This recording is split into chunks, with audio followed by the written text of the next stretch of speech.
Il cuisine, il talonne, il questionne pour obtenir les vraies réponses.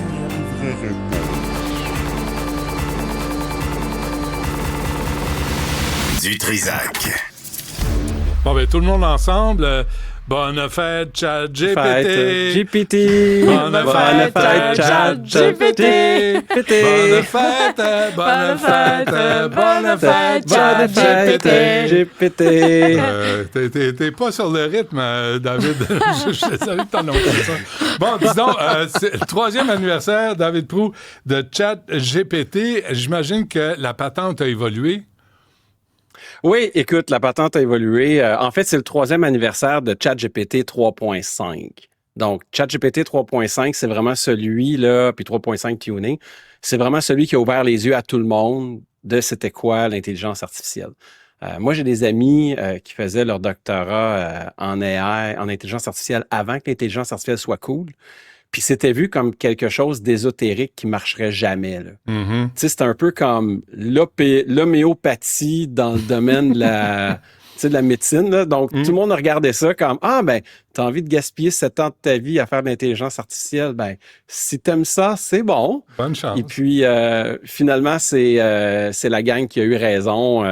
Puis maintenant, on a eu ChatGPT 3.5 depuis 3 ans.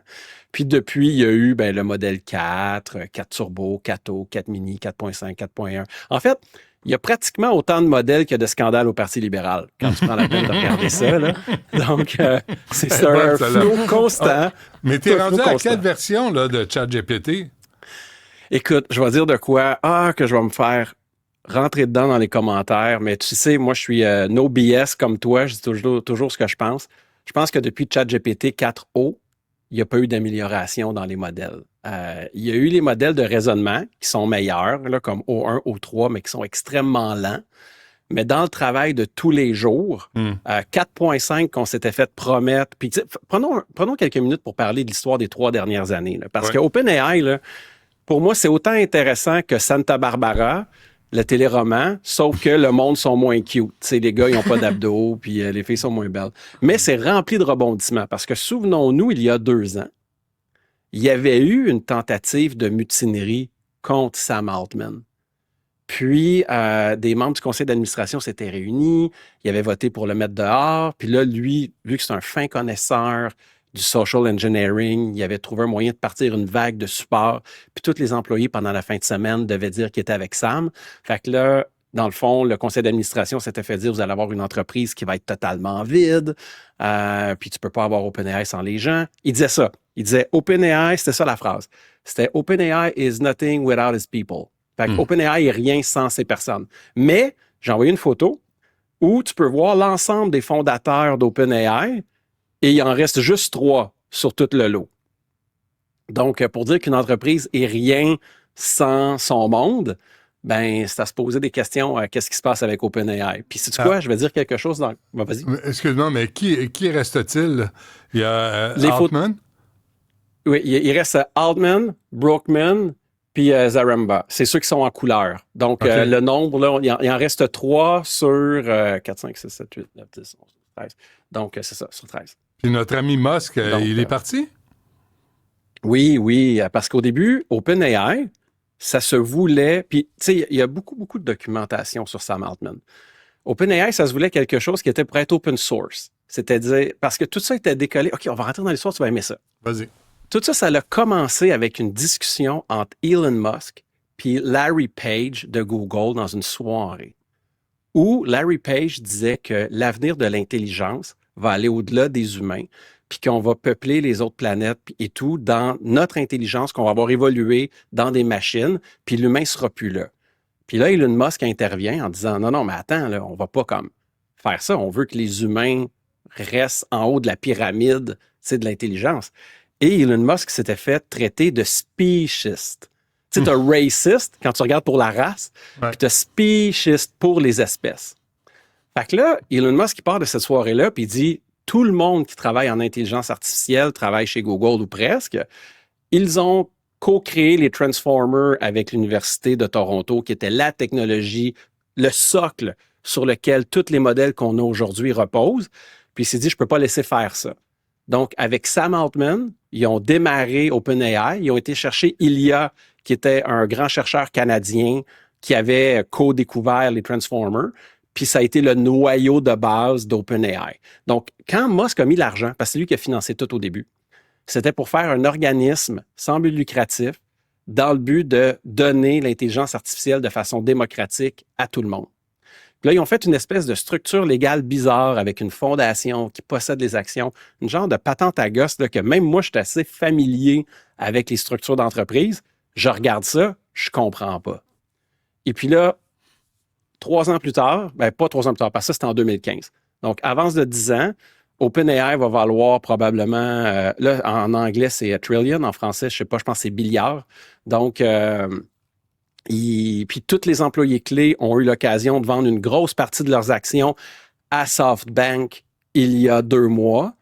Donc, tu sais, ce que ça sent, là, puis là, il y a des bruits de problèmes de financement. La semaine passée, il y a eu quelque chose qui est apparu dans le code, qui a été remarqué par des développeurs. Il y a maintenant des lignes pour préparer la publication de publicité. Et OpenAI a dit depuis toujours qu'il n'y aurait jamais de publicité sur OpenAI, puis que les données des utilisateurs ne serviraient jamais à vendre de la pub. Mais là, l'équipe qui fait le back-end, donc la programmation de support à l'outil, ils ont mis des lignes pour accueillir de la pub. Pour aller donc, chercher de ça l'argent? sent pas bon. Pour aller chercher de Oui, l'argent? parce qu'ils ont un problème d'argent. Ah, Ils ont OK. un problème d'argent. Quoi, Puis quand j'explique que les modèles... Ça va être Nordvolt en intelligence artificielle? Mais non, parce que Nordvolt n'a jamais rien fait, alors qu'OpenAI a fait quelque chose. Donc, en fait, ce serait plus approprié de dire ça va être le MySpace de l'AI, MySpace qui était avant Facebook, ou le Netscape des furteurs Internet. Parce que souvenons-nous, Netscape, dans le temps, tu prenais Vidéotron comme Internet ou Sympathico, puis il fallait que tu payes un montant pour avoir ton furteur qui était Netscape. Puis ensuite, Netscape, c'était c'était pas tout à fait le premier, mais c'était comme le meilleur. Puis après ça, il a disparu. Puis moi, je crois que c'est ça qui va arriver avec OpenAI. Parce que, enlevons les modèles de raisonnement, là, OK? Donc, O1, O3, le modèle ordinaire que le monde utilise tous les jours, moi, je trouve que la qualité, elle a baissé depuis 4O. Même la mise à jour qu'on a eue là, 2 semaines, j'en ai pas parlé parce qu'ils en font tout le temps, là. La fenêtre de... on dirait que tout a été optimisé pour diminuer leur coût de serveur parce que leur serveur leur coûte une fortune. Puis si tu donnes moins de jus... Vas-y. Mais ça va profiter à qui, là? Si OpenAI s'effondre? Ça va profiter à Google énormément. Ça va profiter légèrement à Musk avec X. Puis ça va fort probablement profiter à Claude de Anthropic. Mais là, c'est dangereux, ça, David. Là, si c'est un phénomène d'entonnoir, là, puis là, tout le pouvoir de l'intelligence artificielle se ramasse entre quelques mains. Moi, je trouve pas ça très, très positif pour la démocratie. Écoute, je suis tellement content que tu me poses cette question-là. Écoute, il faut trouver de la littérature sur la télépathie parce que d'après moi, on en fait. Donc, en fin de semaine, je me suis un petit peu pogné avec quelqu'un de la Loi Zéro qui disait Loi Zéro, qui est une initiative québécoise et mondiale, là, mais qui est origine de Montréal, pour mettre plus de règlements dans l'intelligence artificielle. Donc, dans le fond, ce que les États essaient de faire, c'est de capturer les différents modèles d'intelligence artificielle pour forcer certaines réponses ou forcer certains comportements. Et puis, l'exemple que la personne donnait, c'était les médias sociaux, comment les médias sociaux polarisent, puis que le monde ne se parle plus et tout. Puis je lui ai dit, je suis pas d'accord avec toi, on peut-tu se parler? Puis il me répond pas. Donc, tu sais, c'est ça pour dire que c'est autant dangereux dans les mains de quelques compagnies que c'est dangereux dans les mains des États.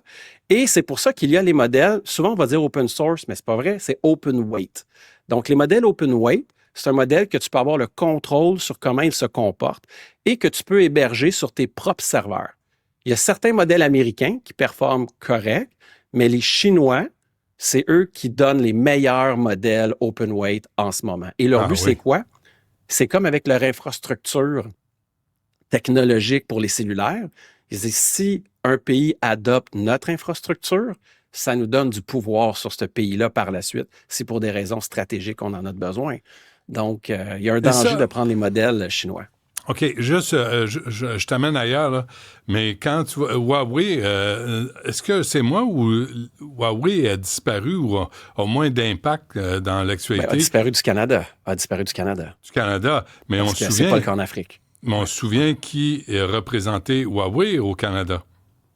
Ah, je ne m'en souviens pas, mais je sens que ça appartient à quelqu'un de certains partis. Vas-y, je t'écoute. C'était Jean Charest qui représentait Huawei au Canada. Puis là, tout à coup, Huawei, c'est à cause du conflit qu'il y a eu avec l'arrestation de la fille du fondateur, je me trompe-tu? Oui, Meng Wanzhou? oui. Ouais. Puis là, il y a eu une arrestation. Puis c'était à l'époque où il y avait aussi 2 Canadiens qui étaient détenus en Chine pour pseudo-espionnage.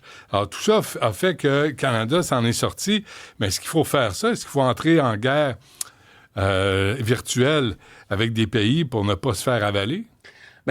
Il y a des très bonnes nouvelles, OK? Les bonnes nouvelles, c'est que les modèles open weight sont à peu près juste 6 mois en retard des modèles frontières.